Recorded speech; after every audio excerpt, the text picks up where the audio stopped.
नमस्ते, मैं हूं किशोर अजवाणी। घड़ी इशारा कर रही है 9 बजे रात का। वक्त 100 बात की एक बात का। राज्यसभा चुनाव से पहले गुजरात में कांग्रेस को झटका देते हुए पार्टी के 2 विधायकों ने इस्तीफा दे दिया। न्यूज 18 को दिए एक्सक्लूसिव इंटरव्यू में दिल्ली के सीएम अरविंद केजरीवाल ने बॉर्डर जल्द खुलने की उम्मीद जताई।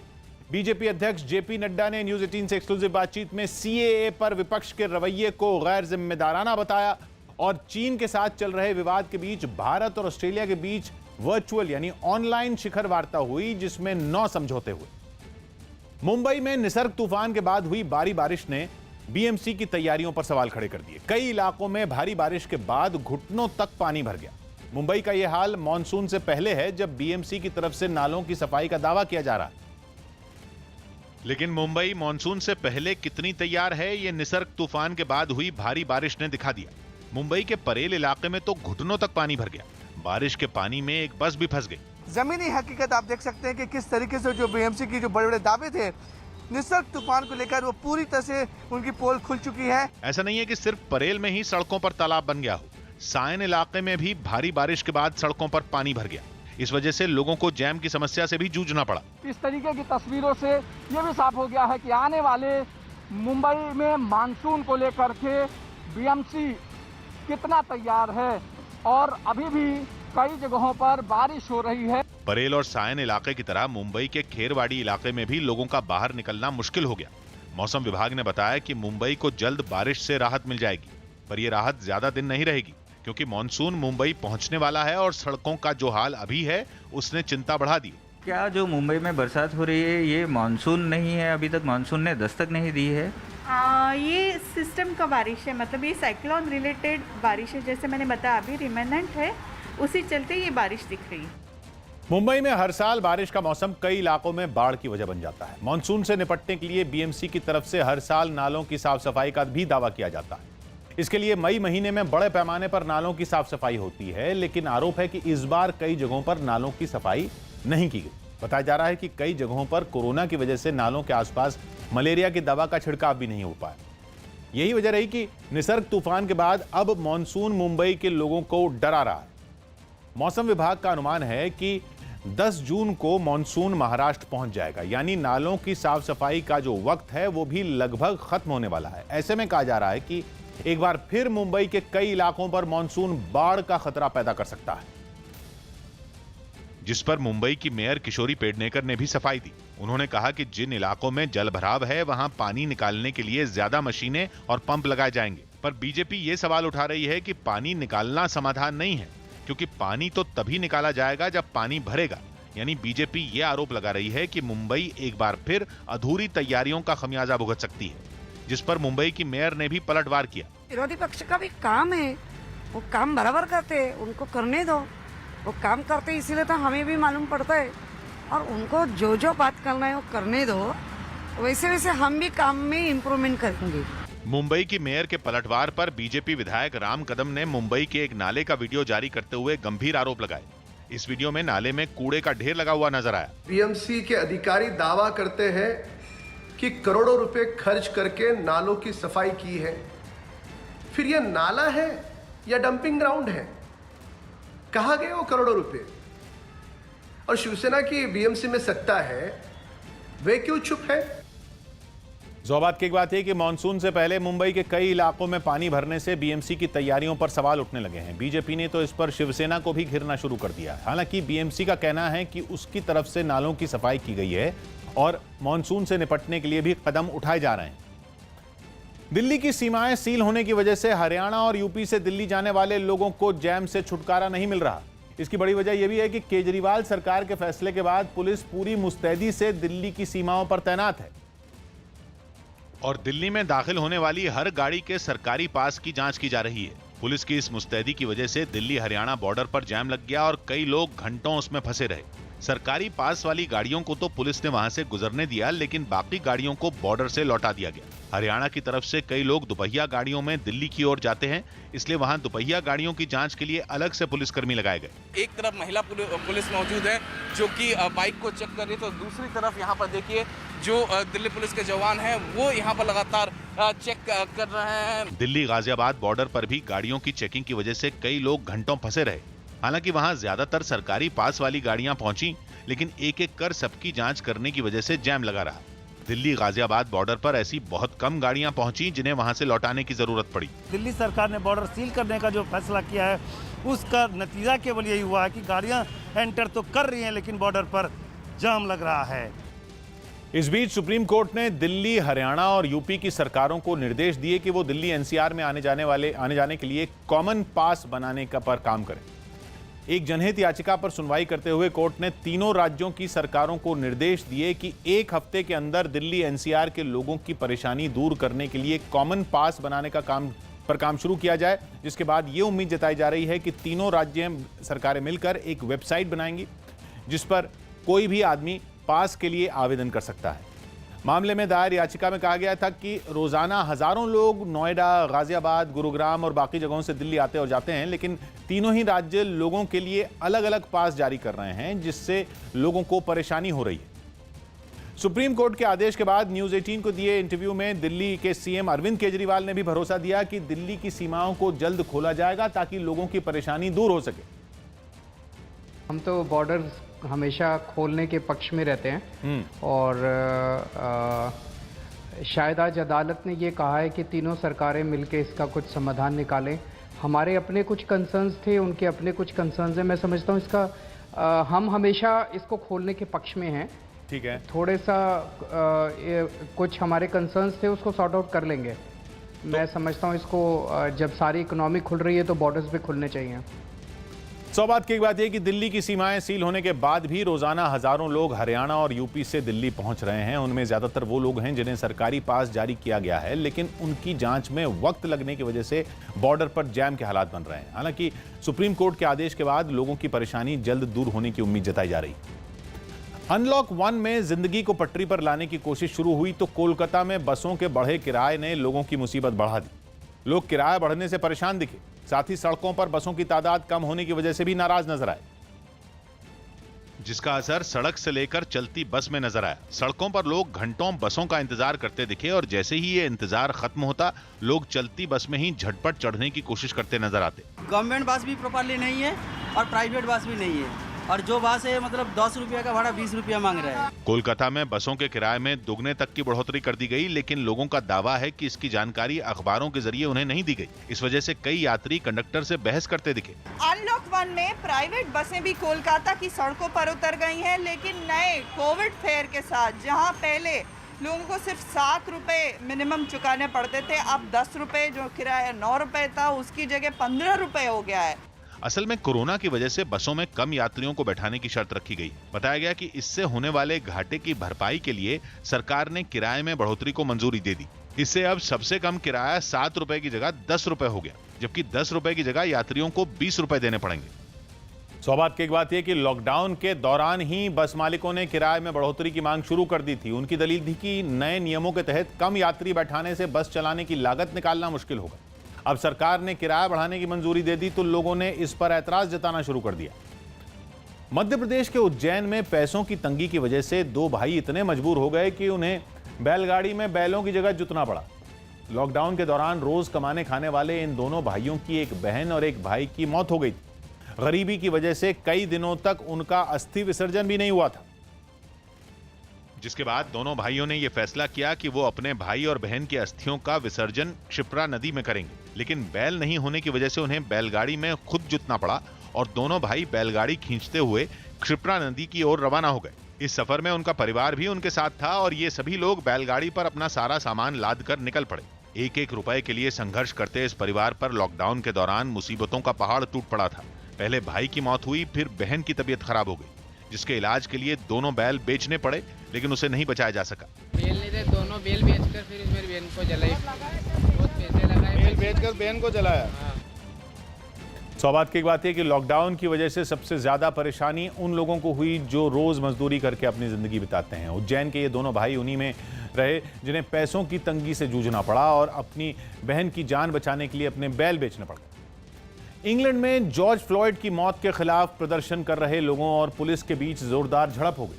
अफ्रीकी मूल के जॉर्ज फ्लॉयड की अमेरिका के मिनेसोटा में पुलिस हिरासत में मौत हो गई, लेकिन उनकी मौत पर शुरू हुए प्रदर्शनों की जांच अमेरिका के बाद इंग्लैंड तक पहुंच चुकी है। लंदन में दूसरे दिन भी सैकड़ों लोग सड़कों पर उतरे, जिनकी पुलिस के साथ झड़प शुरू हो गई। ये लोग प्रधानमंत्री के सरकारी घर की तरफ बढ़ रहे थे, लेकिन वहां तैनात पुलिस ने उन्हें बीच में ही रोक दिया। रोके जाने से भड़के लोग पुलिस वालों से ही भिड़ गए। हालात बिगड़ते देख पुलिस ने भीड़ को खदेड़ना शुरू कर दिया, लेकिन पुलिस की कार्रवाई के बाद भी प्रदर्शन खत्म नहीं हुआ। प्रधानमंत्री के घर के बाहर इकट्ठा लोगों ने नारेबाजी शुरू कर दी। कई प्रदर्शनकारी वहां लगे बैरिकेड तोड़ते नजर आए। हालांकि बाद में पुलिस ने सख्ती दिखाते हुए इन लोगों को हटा दिया। इस दौरान कई प्रदर्शनकारियों को हिरासत में भी लिया गया। सौभाग्य की एक बात है कि अमेरिका के मिनेसोटा में अफ्रीकी मूल के जॉर्ज फ्लॉयड की मौत के बाद लोग गुस्से में हैं। अमेरिका में से लोगों ने रंगभेद की घटना मानकर आंदोलन छेड़ दिया, जिसके समर्थन में दुनिया के कई देशों के लोग सामने आ गए। उसी कड़ी में ब्रिटेन के लोगों ने भी प्रदर्शन किया और ब्लैक लाइव्स मैटर, यानी जो अश्वेत लोग हैं उनकी जिंदगी भी मायने रखती है, कि नारे लगाए। एक वीडियो में संगीतकार वाजिद खान पियानो बजाते नजर आए। संगीतकार साजिद खान ने अपने भाई वाजिद की मौत के बाद सोशल मीडिया पर एक वीडियो शेयर कर उन्हें याद किया। कुछ दिन पहले के इस वीडियो में वाजिद खान अस्पताल में पियानो बजाते नजर आए।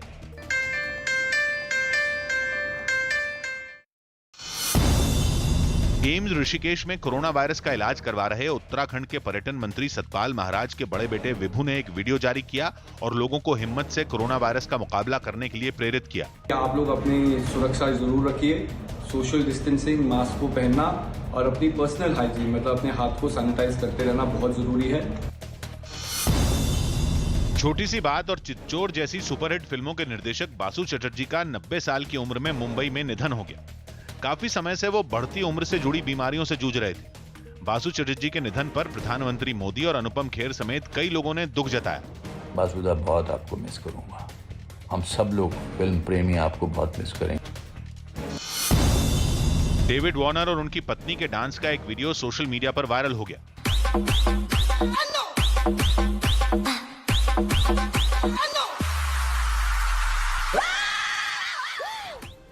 महाराष्ट्र के बाद निसर्ग तूफान आगे बढ़ता हुआ मध्य प्रदेश पहुंच गया। मध्य प्रदेश के कई जिलों में तूफान के असर की वजह से मूसलाधार बारिश हुई। हालांकि तूफान के कारण किसी नुकसान की खबर नहीं आई। राजधानी भोपाल में बुधवार रात से ही बारिश शुरू हो गई। कई घंटों तक झमाझम बारिश होती रही। शाहजहांपुर में भी कई घंटों तक बारिश हुई, जिसकी वजह से कई जगहों पर बिजली की सप्लाई बंद करनी पड़ी। अभी भी बारिश लगातार जारी है और बारिश के चलते शहर के कई इलाकों में रात भर बिजली ठप रही, जिससे लोग परेशान रहे। दमोह में भी निसर्ग तूफान से आफत आ गई। घंटों तक आसमान में काले बादल छाए रहे और जोरदार बारिश होती रही। मध्य प्रदेश के कई जिलों को मौसम विभाग ने pहले ही बारिश का अलर्ट दिया था, जिसकी वजह से तापमान में भी भारी गिरावट दर्ज की गई। हालांकि मध्य प्रदेश तक पहुंचने से पहले निसर्ग काफी कमजोर हो गया था, इसलिए न तो हवाओं की रफ्तार महाराष्ट्र जैसी रही और न ही किसी नुकसान की खबर आई। साइक्लोन अभी कम दबाव का क्षेत्र बनकर एमपी की तरफ रुख कर चुका है। मॉनसून से पहले हुई जोरदार बारिश के कारण लोगों को गर्मी से राहत जरूर मिली। सौभाग्य की बात है कि निसर्ग तूफान की वजह से मध्य प्रदेश के कई शहरों में मॉनसून से पहले ही भारी बारिश शुरू हो गई। जगह जगह बिजली काटे जाने से लोगों को तकलीफ हुई, लेकिन तूफान के कमजोर हो जाने की वजह से किसी बड़े नुकसान की खबर नहीं आई। अफ्रीकी देश मेडागास्कर के टाओमेसिना में लॉकडाउन के विरोध में प्रदर्शनकारियों से पुलिस की झड़प हो गई।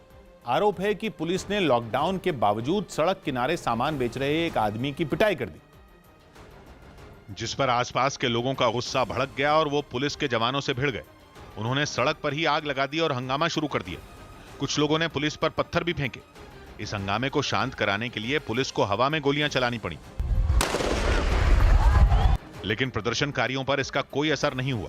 बताया गया कि दुकानदार लॉकडाउन में बाजार बंद करने के फैसले से काफी परेशान हैं, क्योंकि पैसों की कमी से उनके सामने खाने की समस्या खड़ी हो गई है। लोगों के इस प्रदर्शन के बाद पूरे इलाके में बड़ी संख्या में पुलिस के जवानों को तैनात कर दिया गया। सौभाग्य की एक बात है कि कोरोना वायरस न फैले, इसलिए कई हफ्तों से वहां लॉकडाउन लागू है, लेकिन इससे उन लोगों की समस्या बढ़ गई जो रोजाना कमाई के भरोसे अपनी जिंदगी चलाते थे। यही वजह है कि कुछ लोग लॉकडाउन तोड़कर भी बाहर निकल रहे हैं। विश्व साइकिल दिवस के दिन दिल्ली के पास साहिबाबाद में एटलस साइकिल बनाने वाली कंपनी ने काम पूरी तरह बंद कर दिया। बताया गया कि काम बंद होने से 1000 कर्मचारी बेरोजगार हो गए और इसका असर दूसरे दिन साफ साफ दिखा, जब काम का वक्त होने के बावजूद कंपनी के आसपास सन्नाटा नजर आया। कंपनी का मेन गेट बंद रहा और दीवारों पर कर्मचारियों के लिए नोटिस चिपके दिखे। आज हम लोग आए तो कुछ नोटिस लगा मिला। हम लोगों को बोला गया कि आप हाजिरी लगाओ, अपने अपने घर जाओ। नोटिस में फैक्ट्री के बंद होने की वजह आर्थिक संकट बताया गया, लेकिन कर्मचारियों की यूनियन ने अंदेशा जताया कि लॉकडाउन से पहले रोजाना 2 लाख साइकिल बनाने वाली फैक्ट्री के बंद होने की वजह घोटाला हो सकता है। एटलस कंपनी उस वक्त बंद हुई जब केंद्र सरकार अर्थव्यवस्था की हालत सुधारने के लिए राहत पैकेज का ऐलान कर चुकी है, इसलिए विपक्ष ने इसे मुद्दा बनाना शुरू कर दिया। प्रदेश में एक बहुत बड़ा कारखाना साइकिल का था जी, और जब एटलस का हम आप सब और दुनिया वर्ल्ड साइकिल डे मना रहे थे, उसी दिन पता नहीं क्यों एटलस उस साइकिल का कारखाना बंद हो गया। तो कभी कभी सोचने की बात यह है कि 20 लाख करोड़ का पैकेज मिला हो, प्रदेश सरकार कोशिश कर रही हो और उसके बाद एक कारखाना बंद हो जाए।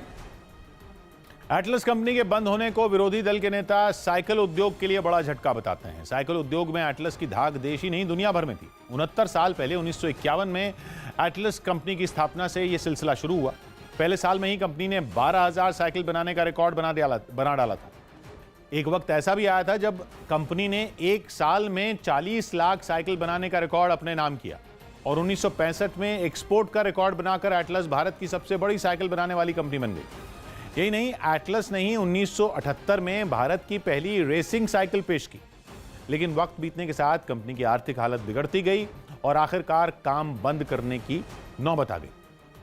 सौ बात की एक बात यह कि एटलस कंपनी के बंद होने की वजह फैक्ट्री चलाने तक के पैसे नहीं होना बताया गया। ले ऑफ यानी छटनी के नोटिस में कंपनी ने दावा किया कि उसके पास कच्चा माल खरीदने तक के पैसे नहीं हैं। कंपनी की तरफ से कर्मचारियों को हाजिरी लगाकर घर जाने को कहा गया। बताया गया कि कंपनी को आने वाले दिनों में हालात सुधरने और कर्मचारियों के फिर से काम पर लौटने की उम्मीद है। कोरोना मरीजों के इलाज के लिए रेल मंत्रालय ने एक ट्रेन को अस्पताल में बदलकर उसे दिल्ली सरकार को सौंपने के लिए तैयार कर दिया। दिल्ली सरकार ने केंद्र से कोरोना के बिना लक्षण वाले मरीजों के लिए ऐसी ट्रेन की मांग की थी जिसका इस्तेमाल आइसोलेशन वार्ड के रूप में किया जा सके। और मांग के मुताबिक दिल्ली के शकूर बस्ती के कोच केयर सेंटर में खड़ी ये ट्रेन अस्पताल में बदली नजर आई। ये रेलवे के शकूर बस्ती का कोच केयर सेंटर है। यहाँ पर एक कोविड हॉस्पिटल जो कि ट्रेन में तैयार किया गया, वो बिल्कुल तैयार है दिल्ली सरकार को हैंडओवर करने के लिए। मरीजों को कोच तक पहुंचाने के लिए रैंप से लेकर आपस में जरूरी दूरी बनाकर आने जाने के निशान तक लगे दिखे। बताया गया कि रेलवे ने 10 डिब्बों के इस रैक को आइसोलेशन वार्ड में बदलकर हर वो सुविधा दी जो किसी अस्पताल में होनी चाहिए। इसमें ऑक्सीजन सिलेंडर से लेकर बाथरूम तक के इंतजाम नजर आए। टोटल यहाँ 10 कोचेज हैं, हर कोच में 16 बेड हैं, तो टोटल 160 बेड हो जाएंगे। अस्पताल में बदली ये ट्रेन भीड़ भाड़ वाली जगहों से दूर ऐसी खुली जगह पर लगाई गई जहां मरीजों को ज्यादा गर्मी न लगे और साफ हवा भी मिले। सौभाग्य की एक बात यह कि रेलवे ने कोरोना मरीजों की देखभाल के लिए 5,000 से ज्यादा डिब्बों को कोविड कोच में बदल दिया है। इसकी पहली मांग दिल्ली से आई। क्योंकि दिल्ली में लगातार कोरोना के मरीज बढ़ रहे हैं, इसलिए अब इस खास ट्रेन को दिल्ली सरकार को सौंपने की तैयारी है। दिल्ली में कोरोना वायरस के कारण होने वाली मौत के आंकड़ों में गड़बड़ी से जुड़े आरोपों पर अरविंद केजरीवाल ने सफाई दी। न्यूज़ 18 से बातचीत में उन्होंने साफ किया कि आंकड़ों में सरकार की तरफ से कोई गड़बड़ी नहीं की गई। विरोधी आपके ये भी इल्जाम लगा रहे हैं कि साहब डेटा मिसमैच सिर्फ यही नहीं है, डेटा मिसमैच मौत के आंकड़ों पर भी है कि भाई दिल्ली सरकार दिखाना चाहती है कि हमारे कोरोना कंट्रोल में है, इसलिए मौत के आंकड़े भी कम बता रही है। उससे क्या गोल्ड मेडल मिलेगा मेरे को? मतलब जो लोग इस वक्त इस किस्म की गंदी राजनीति करते हैं, मुझे उससे बड़ा दुख है। इन्हीं लोगों ने, जो लोग ये आरोप लगा रहे हैं, इन्होंने हाईकोर्ट के अंदर केस किया हमारे खिलाफ। जी जी। हाईकोर्ट ने सारी जांच की और हाईकोर्ट ने उनका केस डिसमिस कर दिया ये कह के कि दिल्ली सरकार के मौत के आंकड़े ठीक हैं। अब इससे बड़ा सर्टिफिकेट और क्या होगा? अरविंद केजरीवाल ने इस बातचीत में प्रवासी मजदूरों के मुद्दे पर भी बात की और उन्होंने आरोप लगाया कि मजदूरों को उनके गांव भेजने के इंतजाम करने में देरी की गई। एक जो बड़ा मुद्दा आया वो आया मजदूरों के पलायन का। वो क्यों नहीं रुका? उसमें कहां चूक? जिम्मेदारी किसकी है उसमें? चूक हुई टाइमिंग को लेके। अब भी सबको भेज ही रहे हैं, अब भी ट्रेन लगा ही रहे हैं, अब भी सारे मजदूरों को अपने अपने घर भेज ही रहे हैं। तो आप कह रहे हैं पहले भेज देना चाहिए? अगर महीना भर पहले कर देते हैं, महीना भर पहले भेज देना चाहिए था। जब वो जाना चाहते थे उसी टाइम भेज देते, बेचारों को इतने दूर पैदल नहीं चलना पड़ता। तो दो फायदे होते, एक तो जो इतना तकलीफ सही उन्होंने वो नहीं सहनी पड़ती, दूसरा उस टाइम कोरोना कम था। जब वो अपने वापस गांव जाते तो उतना कोरोना नहीं फैलाते। अब जब एक शहर से दूसरे, दूसरे से इधर उधर जा रहे हैं पूरे देश के अंदर, अपने साथ कितने लोग कोरोना लेके जा रहे हैं। शिखर धवन ने घायल कबूतर की मदद करने का वीडियो शेयर किया। शिखर धवन और उनके बेटे जोरावर ने एक घायल कबूतर की मदद करने का वीडियो सोशल मीडिया पर शेयर किया। बिहार के नालंदा के एक तालाब में बड़ी संख्या में आधार कार्ड, एटीएम कार्ड और दूसरे कागज मिले, जिसके बाद इलाके के डाकिये को निलंबित कर दिया गया। यूपी के अलीगढ़ में पुलिस ने एक मुठभेड़ में गोली लगने से घायल हुए 2 बदमाशों को पकड़ लिया। पकड़े गए बदमाशों पर सोमवार को एक कैश वैन से 22 लाख रुपए लूटने का आरोप है। 80 और 90 के दशक में कई फिल्मों के लिए मशहूर गीत लिखने वाले गीतकार अनवर सागर का मुंबई में 70 साल की उम्र में निधन हो गया। बिहार के कटिहार रेलवे स्टेशन पर केरल से लौटे मजदूरों ने जमकर हंगामा किया। श्रमिक स्पेशल ट्रेन से लौटे ये मजदूर गांव जाने के लिए बसों का इंतजाम नहीं होने से नाराज हो गए और एकजुट होकर स्टेशन के बाहर मौजूद सड़क पर जाम लगा दिया। सड़क से गुजर रहे कुछ मोटरसाइकिल सवार लोगों को भी इन मजदूरों ने रोक लिया और बहस बढ़ने के बाद उनके साथ भी धक्का मुक्की की। इन मजदूरों ने न तो नियमों की परवाह की और न ही एक दूसरे से दूरी बनाए रखने पर ध्यान दिया। हंगामा कर रहे मजदूरों ने राज्य सरकार के खिलाफ नारेबाजी करते हुए अनदेखी करने का भी आरोप लगाया। केरला सरकार हमको भेज दिया, यहाँ भेज दिया, ये लोग सुनते नहीं दे रहा है, यहाँ सरकार नहीं दे रहा है, हम लोग कैसे जाएंगे यहाँ से? हंगामा बढ़ते ही कुछ पुलिस वाले भी वहां पहुंच गए और इन मजदूरों को शांत करने की कोशिश की, लेकिन मजदूर शांत होने के बजाय पुलिस वालों से ही उलझ गए, जिसके बाद स्टेशन के बाहर मौजूद मजदूरों की भीड़ को हटाने के लिए पुलिस वालों ने हल्का लाठीचार्ज भी किया, जिससे बचने के लिए भागे कुछ मजदूर सड़क पर भी गिर गए, जिन्हें पुलिस वालों ने सड़क से हटाया और वहां लगा जाम खुलवा दिया। सौभाग्य की बात है कि बसों का इंतजाम नहीं होने से नाराज मजदूरों ने सड़क पर जाम लगा दिया और वहां से गुजर रहे लोगों से भी भिड़ गए। इस वजह से काफी देर तक अफरा तफरी मची रही। हालांकि बाद में पुलिस वालों ने सभी मजदूरों को वहां से हटाकर हंगामा शांत करा दिया। इटली में यात्रा पर पाबंदी खत्म होने के फैसले के बाद ट्रेनें और सभी तरह की उड़ानें शुरू हो गई। कोरोना वायरस की वजह से वहां मार्च से ही यात्रा पर रोक लगा दी गई थी, जिसके खत्म होते ही राजधानी रोम के सभी रेलवे स्टेशनों पर लोगों के पहुंचने का सिलसिला शुरू हो गया। करीब 3 महीने से फंसे लोगों को सरकार के इस फैसले से बड़ी राहत मिली। Quindi dal 3 giugno possiamo partire, eccomi qua. सभी जगहों पर सुरक्षा के इंतजाम भी नजर आए। स्टेशनों पर पोस्टरों के जरिए कोरोना से बचाव की जानकारी दी गई। इसके अलावा लोगों के तापमान की भी जांच की गई। अपनी सुरक्षा के लिए लोग पहले से ही मास्क पहने दिखाई दिए। ऐसी ही तस्वीरें एयरपोर्ट पर भी नजर आईं। घरेलू और अंतर्राष्ट्रीय उड़ानें शुरू होते ही वहां भीड़ देखी गई। इटली के अलग अलग शहरों के अलावा यूरोप के दूसरे देशों में जाने के लिए लोगों की कतार लग गई। बताया गया कि यूरोप के कई देशों ने भी यात्रा के नियम आसान कर दिए हैं, जिससे लॉकडाउन में फंसे लोगों को बाहर निकलने में परेशानी न हो। सौभाग्य की बात है कि लॉकडाउन में फंसे लोगों को राहत देने के लिए यात्रा पर पाबंदी हटा ली गई, लेकिन कोरोना का खतरा अभी टला नहीं है। यही वजह है कि लोगों की सुरक्षा के सभी उपाय भी किए जा रहे हैं ताकि यात्रा करने से ये बीमारी और न फैले। दिल्ली दंगों की जांच में जुटी दिल्ली पुलिस की एसआईटी को मुख्य आरोपी फैजल फारूक और मौलाना साद के करीबी के बीच रिश्तों की जानकारी मिली।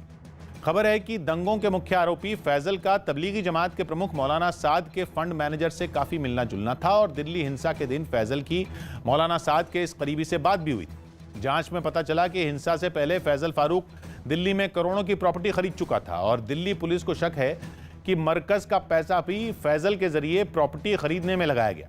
दिल्ली हिंसा मामले में फैजल फारूक के अलावा 18 लोगों को आरोपी बनाया गया है। बीजेपी अध्यक्ष जेपी नड्डा ने न्यूज 18 से बातचीत में महाराष्ट्र में फिर से शिवसेना से हाथ मिलाने से इनकार कर दिया।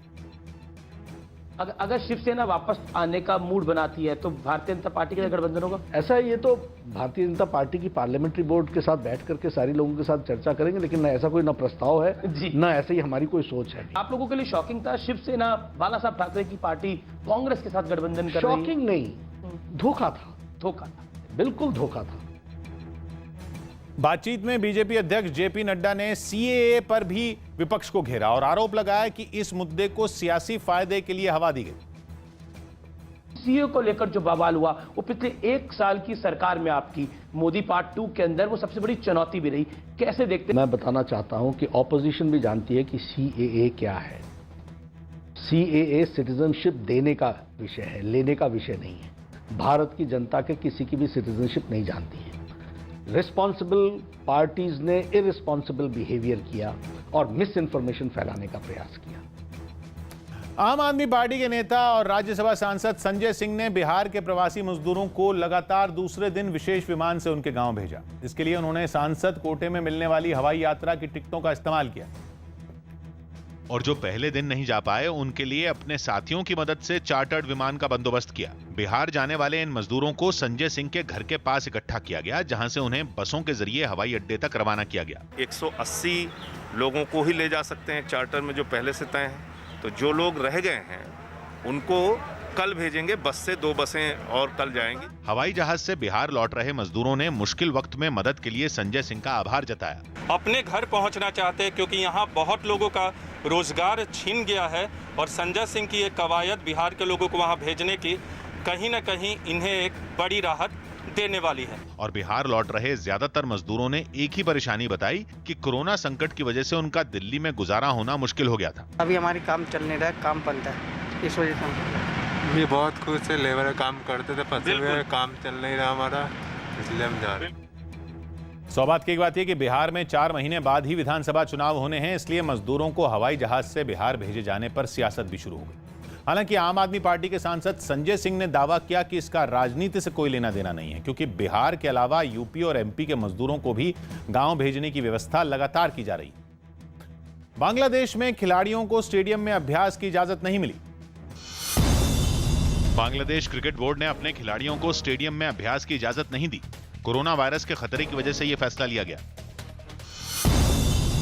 सैंड आर्टिस्ट सुदर्शन पटनायक ने केरल में एक गर्भवती हथनी की दर्दनाक मौत पर दुख जताया। साथ ही हथनी और उसके बच्चे की समंदर किनारे रेत से आकृति बनाकर उन्हें श्रद्धांजलि दी। राजस्थान के दौसा में एक आदमी को अपनी पत्नी की हत्या के आरोप में गिरफ्तार कर लिया गया। दोनों एक दिन पहले ही दिल्ली के पास नोएडा से मेहंदीपुर बालाजी के दर्शन के लिए गए थे और वहां एक धर्मशाला में ठहरे हुए थे। दक्षिण दिल्ली में आईआईटी फ्लाईओवर के पास एक पायलट से हुई लूट के मामले में अब तक कोई गिरफ्तारी नहीं हुई। आरोप है कि 2 दिन पहले एयरपोर्ट जा रहे इस पायलट को कुछ बदमाशों ने लूट के बाद चाकू मारकर घायल कर दिया था। छत्तीसगढ़ के बेमेतरा जिले में एक आदमी पर एक बच्ची के रेप का आरोप लगा। बलात्कार के बाद आरोपी उसे झाड़ियों में फेंककर फरार हो गया। लखनऊ में सर्राफा कारोबारियों ने नए दिशा निर्देशों के तहत करीब 2.5 महीने बाद अपनी दुकानें खोली, लेकिन गहनों की दुकानों को खोलने से पहले लखनऊ सर्राफा एसोसिएशन ने कोरोना से बचने और लूट की घटनाओं को रोकने के लिए नई गाइडलाइन जारी की, जिसके तहत गहनों की दुकानों में खरीदारी के लिए आने वाले लोगों के लिए मास्क पहनना, सोशल डिस्टेंसिंग बनाए रखना और अपना नाम पता लिखवाना जरूरी कर दिया गया। लखनऊ सर्राफा एसोसिएशन की तरफ से जारी किए गए नए दिशा निर्देशों का दुकानदार पालन करते भी दिखे। गहनों की एक दुकान पर खरीदारी के लिए पहुंचे एक आदमी की हर तरह से जांच की गई। सबसे पहले उसका तापमान जांचा गया, इसके बाद हाथ साफ करने के लिए उसे सैनिटाइजर दिया गया। बाद में आदमी का मास्क उतरवाया गया और फिर दुकान में लगे सीसीटीवी कैमरे के सामने उसे खड़ा किया गया ताकि सीसीटीवी कैमरे में उसकी तस्वीर आ सके। मोबाइल फोन से भी उसकी तस्वीर ली गई। पहनने के लिए अलग से मास्क दिया गया। यही नहीं, दुकान में जाने देने से पहले उस आदमी का नाम पता भी नोट किया गया। अपने व्यापार की सुरक्षा के लिए हम उसका मास्क उतरवाते हैं। मास्क उतरवाने के बाद उसकी फोटो लेने के बाद तब उसको अंदर एंट्री करते हैं। गहनों की दुकान पर इस तरह की जांच से वहां आने वाले ग्राहक खुश दिखे और उन्होंने सर्राफा एसोसिएशन की तरफ से जारी नए दिशा निर्देशों की तारीफ भी की। हम अगर बाहर से भी कुछ अगर हमारे साथ वायरस आता है तो यहाँ पर आके बिल्कुल वो खत्म हो जाता है, तो इसलिए ये बिल्कुल जरूरी है। सौभाग्य की एक बात यह कि लखनऊ सर्राफा एसोसिएशन की तरफ से जारी नए दिशा निर्देश कोरोना वायरस को फैलने से रोकने के साथ लूट की घटनाओं को भी रोकने के लिए बनाए गए हैं, ताकि किसी भी तरह की घटना होने के बाद पूरी जानकारी पुलिस और प्रशासन को दी जा सके। लद्दाख में चीन की सेना की घुसपैठ पर भारत की कूटनीति और रणनीति का असर दिखने लगा। समाचार एजेंसी एएनआई ने सूत्रों के हवाले से बताया कि पूर्वी लद्दाख में एलएसी यानी लाइन ऑफ एक्चुअल कंट्रोल पर मई के पहले हफ्ते में डेरा डालने वाले चीनी सैनिक पीछे हटने लगे। यह भी बताया गया कि एलएसी पर एक जगह चीन के सैनिक करीब 100 गज पीछे हट गए और पूर्वी लद्दाख सेक्टर में पिछले 3-4 दिनों से चीन की तरफ से तनाव बढ़ाने वाली हरकतें भी बंद हैं, जिससे 6 जून को भारत और चीन के बीच होने वाली कोर कमांडर यानी लेफ्टिनेंट जनरल रैंक के अधिकारियों की बैठक में विवाद सुलझने की उम्मीद बढ़ गई। इससे पहले चीन के करीब 5000 सैनिकों ने पूर्वी लद्दाख की सीमा पर डेरा डाल दिया था, जिसका जवाब देने के लिए भारत ने भी अपनी फौज की तैनाती वहां बढ़ा दी। साथ ही पूर्वी लद्दाख सेक्टर में बोफोर्स तोप भी तैनात कर दी गई। महाराष्ट्र में आए निसर्ग तूफान के बाद प्रभावित जिलों में एनडीआरएफ ने राहत और बचाव का काम तेज कर दिया। महाराष्ट्र के रायगढ़ जिले में निसर्ग तूफान से सबसे ज्यादा नुकसान हुआ। रायगढ़ में तूफान की वजह से 2 लोगों की मौत भी हो गई। जबकि वहां कई मकानों को भी इस तूफान में नुकसान पहुंचा। बहुत सारे जो कच्चे घर हैं उनका नुकसान हुआ है, बिकॉज विंड की स्पीड 110, 120 और कुछ वक्त में उससे भी ज्यादा थी। रत्नागिरी जिले में भी तूफान की वजह से कई पेड़ गिर गए। पेड़ों के गिरने से कई रास्ते बंद हो गए। एनडीआरएफ के जवान भारी भरकम पेड़ों को काटकर सड़कों से हटाते नजर आए। रत्नागिरी की तरह ठाणे में भी सड़कों और कच्चे मकानों पर गिरे पेड़ों और बिजली के खंभों को हटाने का काम जारी रहा। पालघर में लगातार बारिश होने की वजह से राहत और बचाव के काम में एनडीआरएफ को काफी मुश्किल का सामना करना पड़ा। सौ बात की एक बात है कि निसर्ग तूफान के बाद अब महाराष्ट्र में राहत बचाव का काम तेज कर दिया गया है। इसके साथ ही सरकार तूफान से हुए नुकसान का अनुमान लगाने में भी जुट गई है और जिन इलाकों में बिजली की सप्लाई प्रभावित हुई है वहां भी काम तेज कर दिया गया है। चीन के साथ चल रहे विवाद के बीच भारत और ऑस्ट्रेलिया के बीच वर्चुअल यानी ऑनलाइन शिखर वार्ता हुई, जिसमें 9 समझौते हुए। ऐसा पहली बार हुआ जब प्रधानमंत्री नरेंद्र मोदी ने किसी विदेशी नेता के साथ ऑनलाइन शिखर सम्मेलन किया। इस ऑनलाइन शिखर सम्मेलन में प्रधानमंत्री ने ऑस्ट्रेलिया के प्रधानमंत्री स्कॉट मॉरिसन से बातचीत की। इस बातचीत के बाद भारत और ऑस्ट्रेलिया के बीच 7 समझौते हुए। इसके अलावा दोनों देशों ने स्वास्थ्य सेवा, कारोबार और रक्षा क्षेत्र में मजबूत भागीदारी के लिए भी 2 अहम घोषणाएं की। प्रधानमंत्री मोदी ने कोरोना संकट के समय भारतीय समुदाय के लोगों का ध्यान रखने के लिए ऑस्ट्रेलिया के प्रधानमंत्री का खास तौर पर शुक्रिया अदा किया। पीएम मोदी ने भारत और ऑस्ट्रेलिया के संबंधों को और मजबूत करने की जरूरत बताई। भारत ऑस्ट्रेलिया के साथ अपने संबंधों को व्यापक तौर पर और तेज गति से बढ़ाने के लिए प्रतिबद्ध है। यह न सिर्फ हमारे दोनों देशों के लिए महत्वपूर्ण है, बल्कि इंडो पैसिफिक क्षेत्र और विश्व के लिए भी आवश्यक है। सीएम योगी ने अपना सरकारी विमान स्वास्थ्य विभाग को दे दिया। यूपी के सीएम योगी आदित्यनाथ ने मेडिकल से जुड़ी जरूरी चीजें मंगवाने के लिए अपना सरकारी विमान स्वास्थ्य विभाग को दे दिया। वाराणसी में एक सैंड आर्टिस्ट ने लॉकडाउन में लगातार मजदूरों को उनके घर भिजवाने वाले सोनू सूद की आकृति बनाई, जिस पर सोनू सूद ने उनका शुक्रिया अदा किया। फ्रांस के राष्ट्रपति इमैनुअल मैक्रों ने प्रधानमंत्री मोदी को एक खत लिखा और अम्फन तूफान से हुए नुकसान के बाद हर संभव मदद की पेशकश की।